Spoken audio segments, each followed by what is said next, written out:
The massive alien ship hung over Earth like a silver cloud.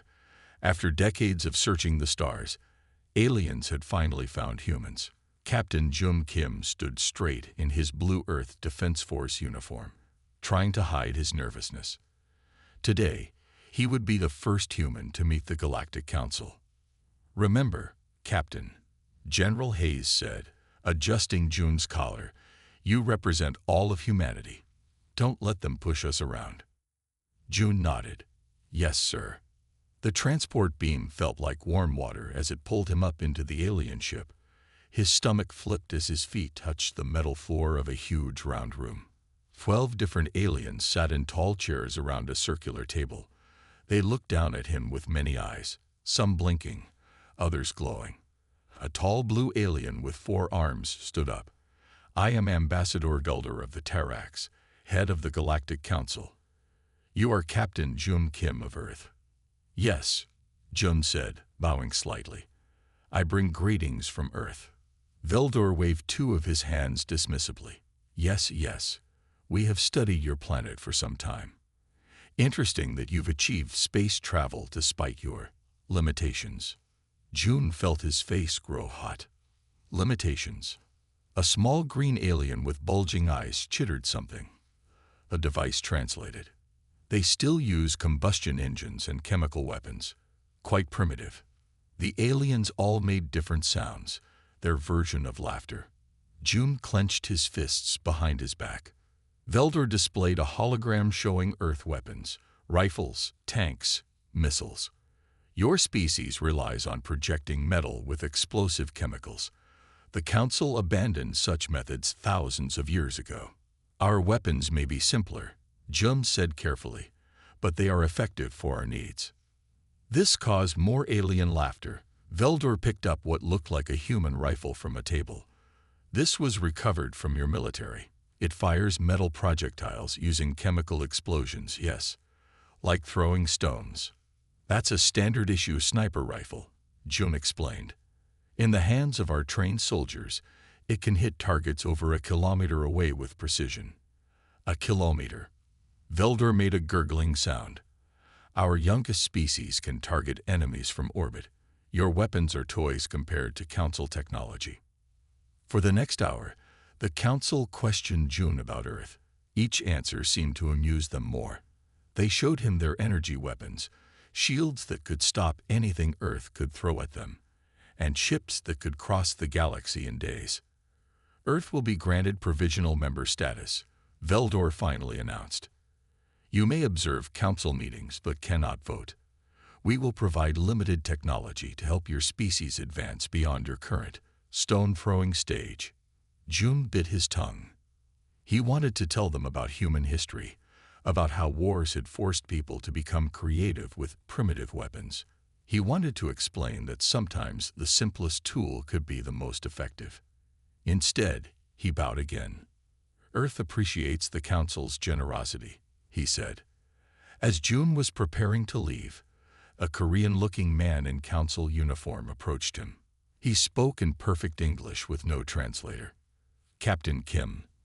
I'm Hyun Park, military advisor to the Council." Jun blinked in surprise. "You're human. Born on New Seoul Colony. My great-grandparents left Earth 80 years ago on the first colony ships." Hyun glanced around to make sure no aliens were listening. "Don't let their mockery bother you. The Council races have grown too dependent on their advanced technology. They'd forgotten that sometimes old ways work best. They think we're children," Jum said bitterly. Hyun smiled slightly. "Let them think that. In my experience, it's dangerous to underestimate humans." He handed Jum a small device. "Take this. I may contact you soon." Before Jum could ask what he meant, the transport beam activated again, sending him back to Earth. General Hayes waited for him. "How did it go?" June looked up at the alien ship, still visible in the sky. "They think we're primitive. They called our weapons stones thrown by children. And what do you think, Captain?" June felt the weight of Hyun's device in his pocket.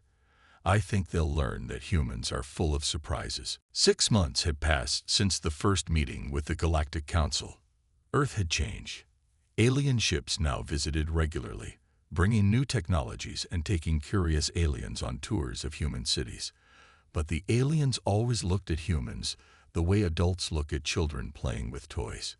Captain Jum Kim sat at his desk at Earth Defense Force headquarters, reading reports about alien technology.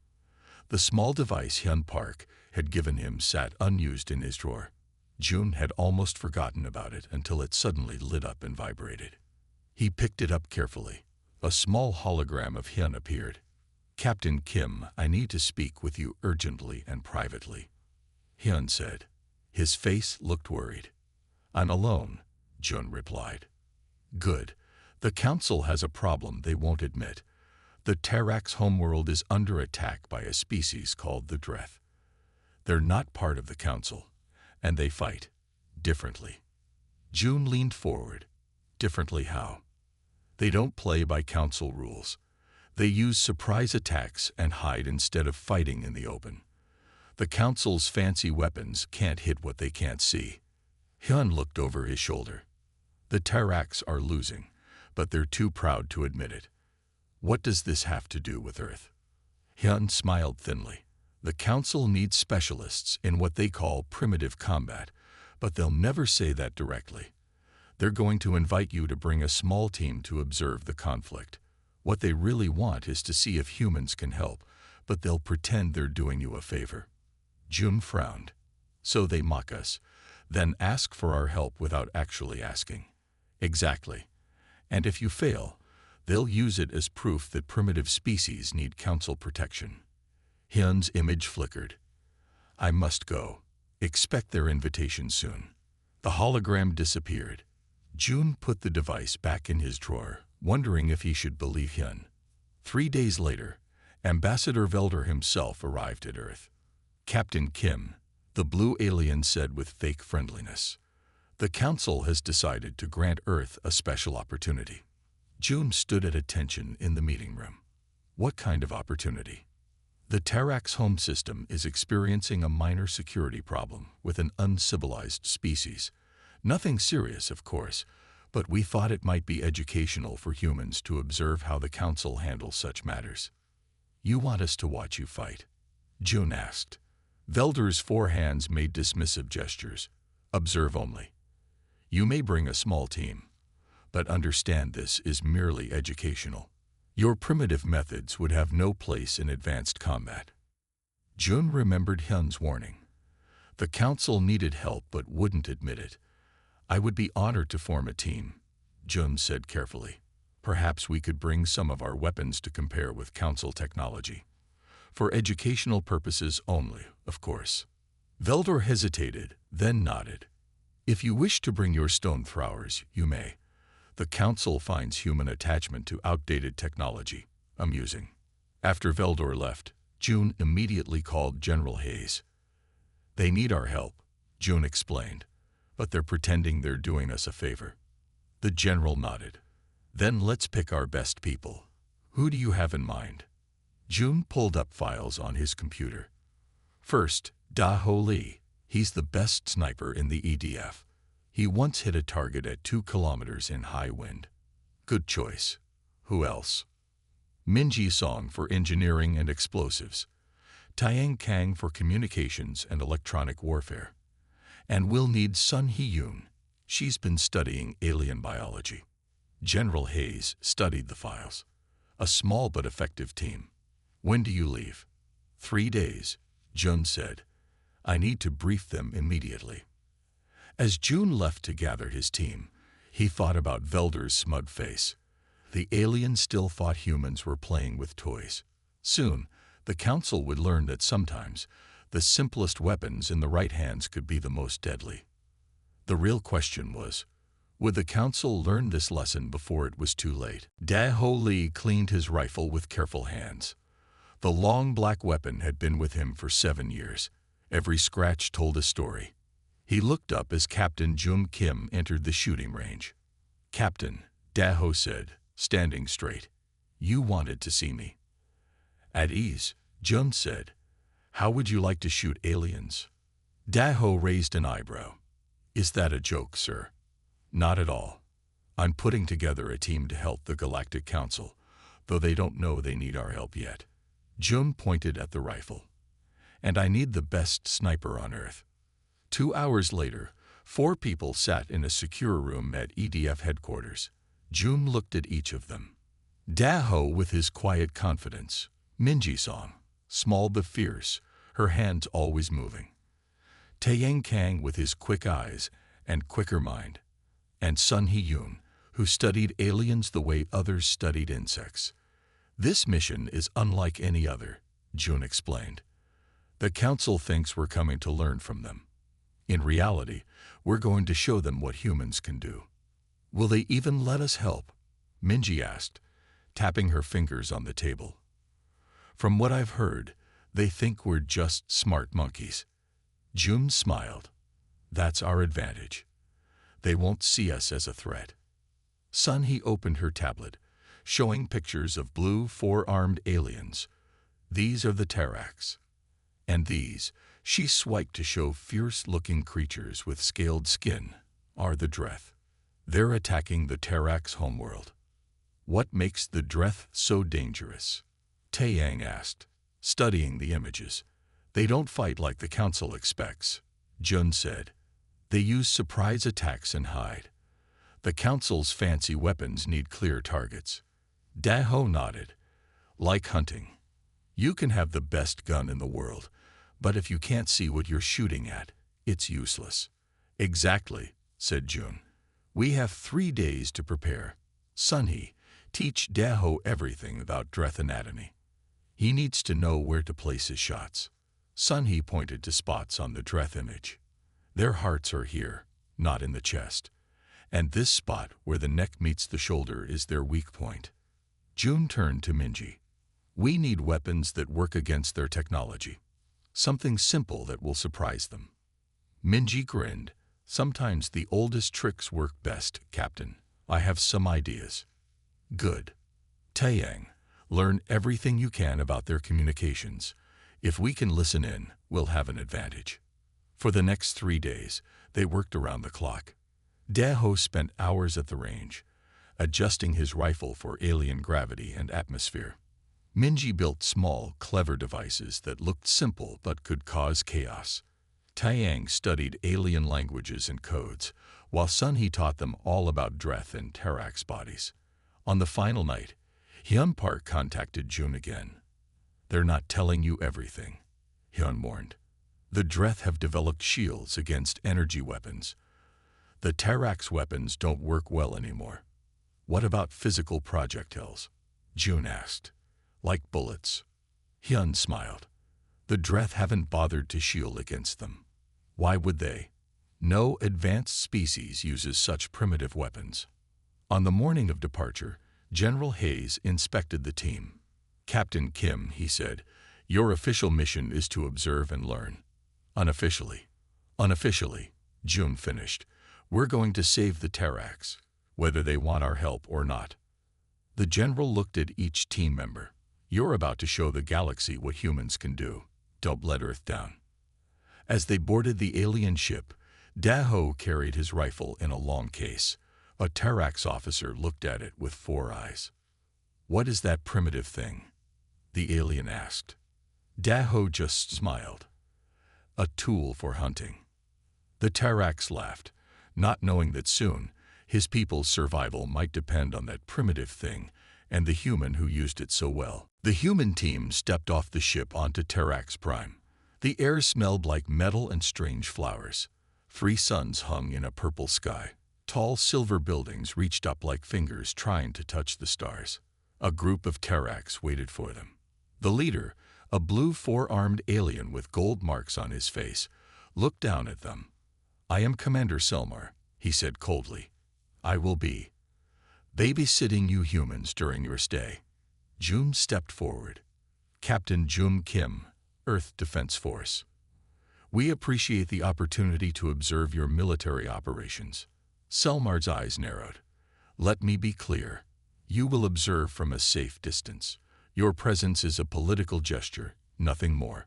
We don't need primitive humans getting in our way. Minji opened her mouth to argue, but Jum gave her a warning look.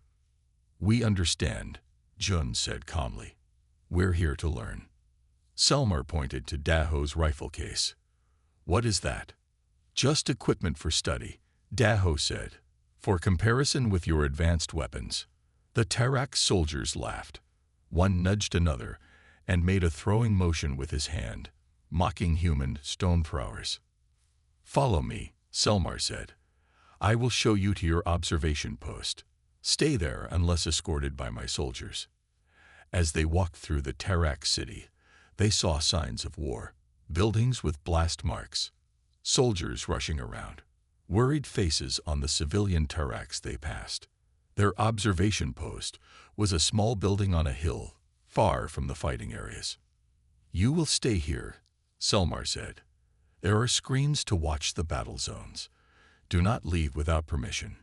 He turned to go, then stopped. Oh, and don't touch anything. We don't want you breaking our technology. After he left, Taeyang checked for listening devices.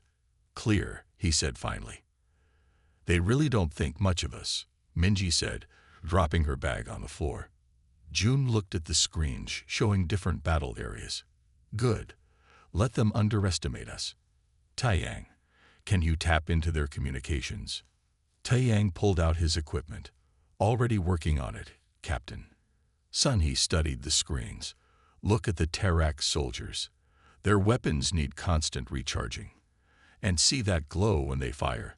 The Dreth can spot them easily. Daho opened his rifle case and began assembling his weapon. No wonder they're losing. Their fancy guns give away their position every time they shoot. Over the next few hours, they learned more by watching the screens. The Dreth attacked in small groups, struck hard, then disappeared. The Taraks responded with large forces and big energy blasts that mostly hit nothing. The Taraks don't understand guerrilla warfare, Jun said. They think bigger is always better. Taeyang looked up from his computer. I'm in their system. The Dreth have some kind of shield that reflects energy weapons. The Taraks can't understand why their superior technology isn't working. Daho finished preparing his rifle. Their shields are tuned for energy weapons, not physical bullets. They've never needed to stop something as primitive as metal traveling at high speed. Later that evening, Hyun Park visited them secretly. Things are worse than they're showing you, he said quietly. The Dreth are getting closer to the main city every day. The council is starting to panic. Why don't they just tell us they need help? Minji asked. Hyun sighed. Pride. They can't admit that primitive humans might succeed where they failed. June looked at his team. Then we'll have to act without permission. Taeyang, keep monitoring their communications. Let us know if any fighting happens near us. What's the plan, Captain? Daho asked, checking his scope. We wait for an opportunity, Jun said. When the Dreth attack nearby, we'll show the Taraks what primitive humans can do. That night, as the others slept, Daho stood by the window, his rifle ready. In the distance, flashes of light showed where Tarak soldiers fought and died. Soon, he thought, the Dreth would learn that humans were more dangerous than the Council knew. And the Council would learn that sometimes the old ways were the best ways. 3 days passed with the human team stuck in their observation post. They watched the screens as the Taraks lost ground each day. The Dreth were getting closer. On the morning of the 4th day, Taeyang sat up suddenly at his communication station. Captain, Dreth forces are attacking the Taraks outpost just 2 kilometers from here. Everyone gathered around the screens. A small Taraks outpost with 20 soldiers was under heavy attack. The Dreth moved like shadows between rocks and trees, their shields glowing as they deflected Taraks' energy blasts. The Taraks are going to lose that position, Jun said, watching the one-sided battle. Daho picked up his rifle. Not if we help them. Jun looked at his team. This was the moment they had been waiting for. Taeyang, keep monitoring communications. Sunhee, stay here and guide us with your knowledge of Dreth anatomy. Minji, Daho, you're with me. They slipped out of the observation post and moved quickly through the rocky terrain. From a high ridge, they could see the battle below. The Terrax soldiers were surrounded, their blue energy weapons firing wildly at the advancing Dreth. "Perfect position," Daho said, setting up his rifle on a flat rock. He lay down behind it and looked through his scope. Range is 1.8 kilometers, wind from the east at 5 kilometers per hour. Gravity is 15% lighter than Earth. Minji handed him a bullet. "I modified these for the atmosphere here. They should fly true." Daho loaded his rifle and took a deep breath. Through his scope, he could see a large Dreth shouting orders to the others. "The leader. Target acquired," he whispered. Below, the Terrax were losing badly. 3 were already down. The Dreth leader raised his weapon to finish off a wounded Terrax soldier. Daho's fingers squeezed the trigger. The rifle cracked loudly. Through his scope, Daho watched as the bullet traveled the long distance in just over a second. The Dreth leader's shield flickered as the bullet passed straight through it, then through the alien's head. The Dreth dropped instantly. "Hit," Daho said calmly, already finding his next target. In the valley below, confusion spread among the Dreth. They looked around frantically, trying to find where the attack came from. Their shields, designed to stop energy weapons, did nothing against Daho's bullets. The radio on Jun's belt crackled. "They're confused," Taeyang's voice reported. "Terrax commanders are demanding to know what's happening." Daho fired again. And again. Each time, a Dreth fell. He moved methodically, picking the leaders and heaviest fighters first. His face showed no emotion as he worked, just deep concentration. The remaining Dreth began to retreat, unable to find the source of the attack. In 3 minutes, Daho had killed 14 Dreth fighters. "Cease fire," Jun ordered. "Let's get back before the Terrax come looking." They returned to the observation post just as Commander Selmar burst in with 4 armed guards. "What have you done?" he demanded, his 4 arms waving angrily. "Our outpost reports unknown weapons fire." Jun looked innocent. "We've been here the whole time, Commander, watching the screens as instructed." Selmar's eyes narrowed. "Strange that the Dreth suddenly started falling dead just after you arrived. Their shields were penetrated by something our sensors couldn't identify." "How interesting," Jun said. "Perhaps the Dreth have internal problems. Fights among themselves." Before Selmar could answer, his communication device beeped. "Commander, urgent message from Central Command. The Dreth are pulling back from all sectors. They seem confused and disorganized." Selmar stared at the humans suspiciously. His eyes fell on Daho's rifle case in the corner. "This isn't over," he said. "I will be watching you humans closely." After Selmar left, the team allowed themselves to smile. 14 kills, Minji said, patting Daho on the shoulder. "The galaxy's first human sniper attack." "The Dreth won't stay confused for long," Jun warned. "And now the Terrax suspect us. We need to be ready for what comes next." Daho nodded and began cleaning his rifle. "Let them come," he said quietly. "We'll show them what humans can do." Word spread quickly through the Terrax military. Something had killed 14 Dreth warriors, and their shields had failed to protect them. Soldiers whispered about secret weapons. Commanders argued in meeting rooms.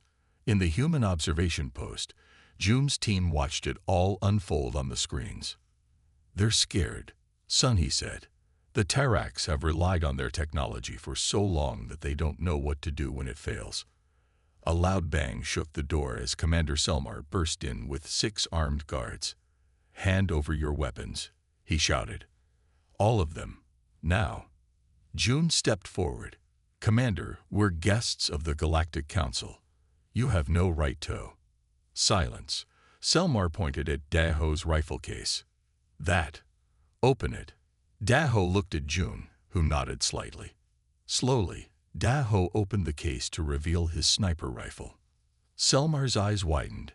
This is what you used, isn't it? This primitive thing." "Used for what, Commander?" Jun asked innocently. "Don't play games with me, human. Our sensors detected metal projectiles in the Dreth bodies, projectiles that somehow passed through their shields. Selmar reached for the rifle, but Daho closed the case. "This is Earth property," Daho said firmly. "You cannot take it." The guards raised their weapons. The room grew tense. "The Council will hear about this," Selmar shouted. "You used forbidden technology." "Forbidden?" Minji laughed. "It's just a rifle. The same kind we've used for hundreds of years. Nothing fancy or high-tech at all." Selmar looked confused. "That's not possible.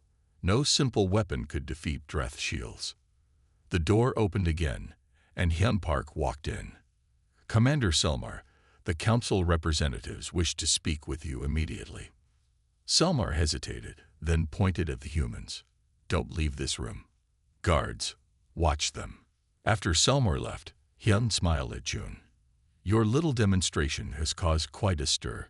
Half the Tarax military thinks you have some secret weapon. The other half refuses to believe that primitive humans could do what their best technology couldn't. Will they let us help now?" Taeyang asked. "Not officially," Hyun said, "but several Tarax commanders are privately wondering if they could learn from you." June leaned forward. "Tell them we're happy to demonstrate our weapons. Officially, it would just be a comparison of technology. Unofficially, I'll arrange it," Hyun said, heading for the door. "But be careful. Selmar and others like him are dangerous when embarrassed." Later that day, a group of Tarax officers arrived with Hyun. They looked nervously at the humans. "These officers would like to see your weapons," Hyun explained. "For scientific purposes only, of course." Daho opened his rifle case. The Tarax officers gathered around, looking at the simple mechanical parts with disbelief. "This killed 14 Dreth," one asked. "How?" "The bullet moves too fast for your sensors to track properly," Daho explained. "And your shields are designed to stop energy, not physical objects." Another officer shook his head. "Commander Selmar says it's impossible." Before June could reply, alarms blared throughout the building. Screens flashed with emergency messages. "What's happening?" June asked. Hyun checked his device. "The Dreth.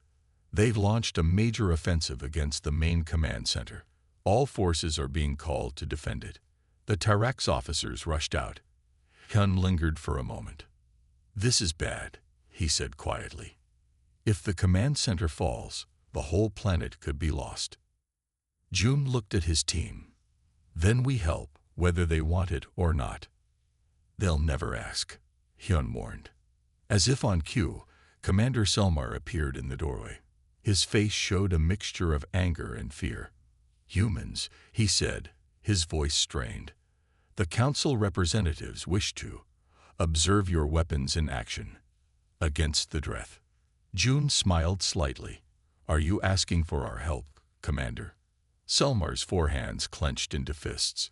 "I am requesting a demonstration. Nothing more." "Of course," Jum said.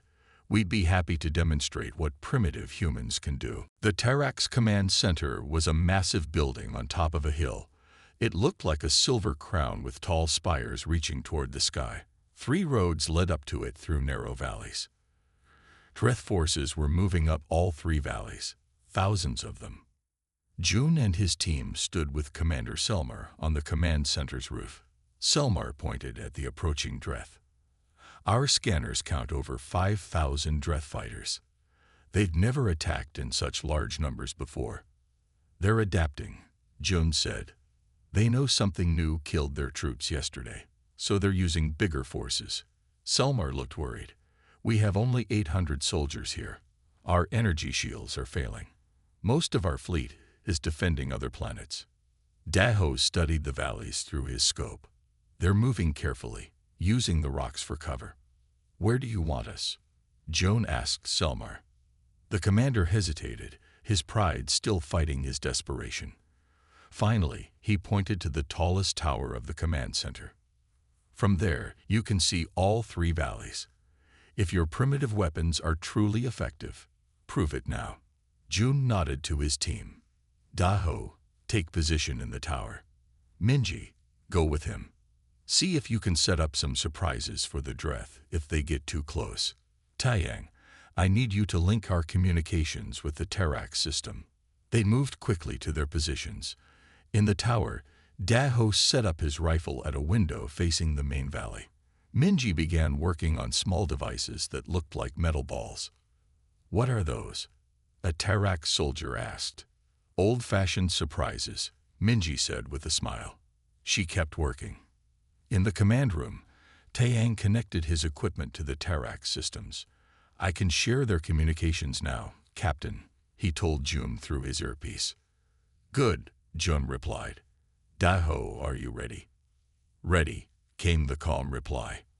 I count about 200 Dreth in the main valley, approaching from the south. More in the other valleys. Hold fire until they're in range, Jun ordered. Make every shot count. The Dreth moved closer. The Terax soldiers fired their energy weapons, but the Dreth shields blocked most shots. Several Terax fell as Dreth return fire hit them. They're within range, Daho reported. Permission to engage. Fire at will, Jun said. The crack of Daho's rifle echoed across the valley. A Dreth commander fell. Then another, and another. From the command room, Jun watched on screens as confusion spread through the Dreth ranks. They couldn't understand what was killing them, or where the attack was coming from. Amazing, whispered a Terax officer. Their shields are useless. For hours, Daho held the main valley. Every time the Dreth tried to advance, he would pick off their leaders. Minji set up her traps along the approach paths, and several times the valley shook with explosions as Dreth troops triggered them. In the East Valley, the Dreth made more progress. Daho shifted position and began firing at them too. His face showed no emotion, just deep focus. His hands never shook. Night fell, but the fighting continued. The Dreth used the darkness for cover, but Taiyang had connected Daho's scope to Terax heat sensors. I can see them clear as day, Daho said, firing again. They glow like candles in the dark. By morning, the ground in front of the command center was covered with dead Dreth. The survivors pulled back to regroup. Commander Selmar approached Jun, looking tired but surprised. Your sniper held off hundreds of Dreth. Alone. Not alone, Jun corrected. We work as a team. How many shots did he fire? Selmar asked. 117, Jun said. 114 kills. Selmar was quiet for a moment. I may have misjudged your primitive weapons. The battle isn't over yet, Jun warned. The Dreth will try again. They're learning. As if to prove his point, a Terax scanner beeped urgently. Commander, a soldier called. Dreth reinforcements are coming. Thousands more. Daho checked his ammunition. I need more bullets, he said simply. The siege of the Terax command center had only just begun. The siege entered its second day. Daho had not slept. His eyes were red, but his hands remained steady. He had switched positions 3 times to keep the Dreth guessing. Minji stayed with him, handing him bullets and watching his back. In the command room, Jun and Taiyang worked with the Terax officers. The mood had changed. Now the aliens listened when Jun spoke. Captain Kim, a Terax soldier, called out. Emergency signal from the South Valley. On the big screen, they saw something massive moving toward the command center. It looked like a giant metal spider with a glowing ball on top. What is that? Jun asked. Commander Selmar's forehands trembled slightly. A Dreth energy cannon. It can break through our remaining shields in minutes. Can your weapons stop it? No. It has the strongest shields we've ever seen. Our energy weapons can't penetrate them. Jun contacted Daho immediately. Daho, can you see the cannon in the South Valley? There was a pause. Yes, but it's 2.3 kilometers away. That's a very difficult shot, Captain. Selmar scoffed. Impossible. No primitive projectile weapon could hit a target that far with any accuracy. Daho can, Jun said confidently. He's the best sniper on Earth. In the tower, Daho studied the cannon through his scope. It was moving slowly but steadily toward them. Soon it would be in range to destroy the command center. Minji, he said quietly, I need something special for this shot. She opened a small case and took out 3 bullets that looked different from the others. I made these for extreme range. They're perfectly balanced and extra powerful. Daho loaded one carefully. This will push the rifle to its limits. He lay down, adjusting his position. He closed his eyes for a moment, feeling the air on his face. Then he began his calculations. Wind from the west, 7 kilometers per hour. 3 suns creating unusual heat patterns. Gravity lighter than Earth. Target moving at slow speed. Distance, 2.3 kilometers. He made tiny adjustments to his scope. His breathing slowed. The world narrowed down to just him, his rifle, and the distant target. In the command room, council representatives had arrived to evacuate. They stopped when they saw Jun watching the screens calmly. What are you doing? One council member asked. We must leave now. The cannon will break through within minutes. Just watch, Jun said, pointing to a small figure in the tower. Watch what a human can do. In the tower, Daho took a final breath and held it. His fingers squeezed the trigger slowly. The rifle cracked. The bullet flew through the alien air, traveling over the long distance in just seconds. Through his scope, Daho watched as his bullet hit the glowing ball of the cannon. For a moment, nothing happened. Then the ball cracked. Energy spilled out wildly. The cannon stopped moving. Hit, Daho said simply. The command room erupted in shocked cries. The screens showed the Dreth cannon crackling with energy. Then it exploded, taking dozens of Dreth soldiers with it. Impossible, a council member gasped. That was beyond the range of any handheld weapon. Selmar stared at the screen, then at Jun. Your sniper just saved the command center. The Dreth forces, seeing their cannon destroyed by an invisible attack, began to fall back. Without their secret weapon, they had lost their advantage. Jun looked at the stunned council representatives. Still think our weapons are primitive. The council members whispered among themselves. Finally, one stepped forward. The council requests a full briefing on human combat tactics, immediately. As the Dreth retreated across all 3 valleys, Tarak soldiers cheered. Word spread quickly. A human with a primitive weapon had done what all their advanced technology could not. In the tower, Daho finally allowed himself a small smile. He began to clean his rifle as Minji patted his shoulder. Not bad for a stone thrower, she said. 1 week after the battle, the Galactic Council gathered for an emergency session. The massive round chamber was filled with representatives from all 12 council species. The mood was serious and quiet. Captain Jum Kim and his team stood in the center of the room. They looked tired but proud. Behind them stood Commander Selmar, his blue skin now marked with a new scar from the battle. The head of the council, Ambassador Veldor, called for silence. This emergency session will now begin, Veldor announced. We are here to discuss the unexpected events on Terax Prime. Jun noticed that Veldor's voice had lost its mocking tone when speaking to humans. Commander Selmar, Veldor continued, please give your report. Selmar stepped forward. The Dreth invasion has been stopped. Their forces have left Terax space completely. He paused, looking uncomfortable. This victory would not have been possible without human assistance. Murmurs spread through the chamber. Selmar raised all 4 of his hands for silence. I must officially acknowledge that Earth's combat methods proved effective where our advanced technology failed. The human sniper, Daho Lee, eliminated 237 Dreth soldiers over 3 days of battle, including their leaders and their energy cannon. Daho stood silently, his face calm as always. The rifle case rested at his feet. A council member stood up. But how? Their weapons are so simple, just metal and chemicals. Sometimes, Jim said, the simplest tool is the right tool. Your energy shields were designed to stop energy weapons. You never considered physical projectiles because you thought they were outdated. The Dreth made the same mistake, Taeyang added. They prepared for your technology, not ours. Veldor looked thoughtful. Perhaps the Council has been too quick to dismiss methods different from our own. He turned to face the entire Council. I propose we revise Earth's status from provisional member to specialized member with full voting rights. The vote passed quickly. Many council members who had laughed at humans before now raised their hands in support.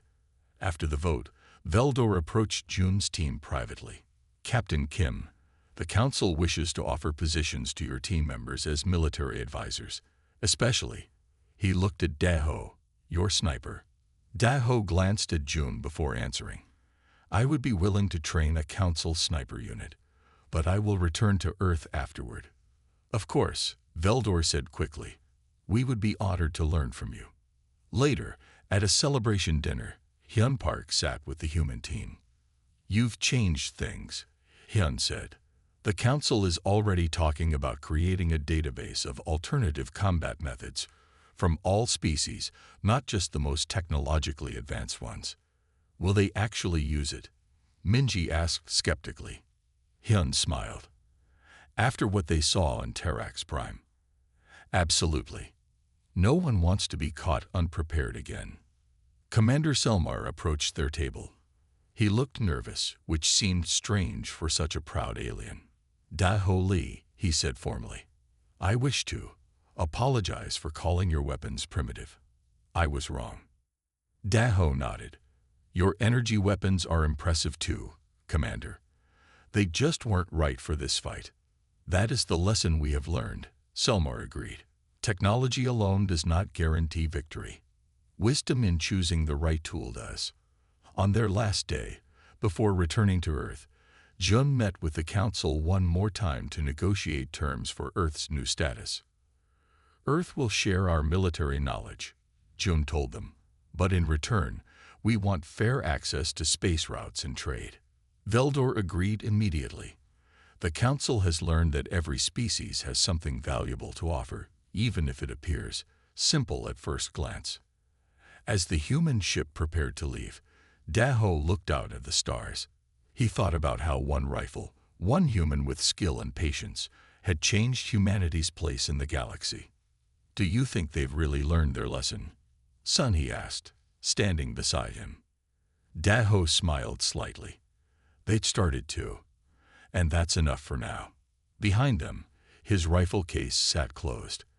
The weapon inside was nothing special to look at, just metal, wood, and simple mechanics.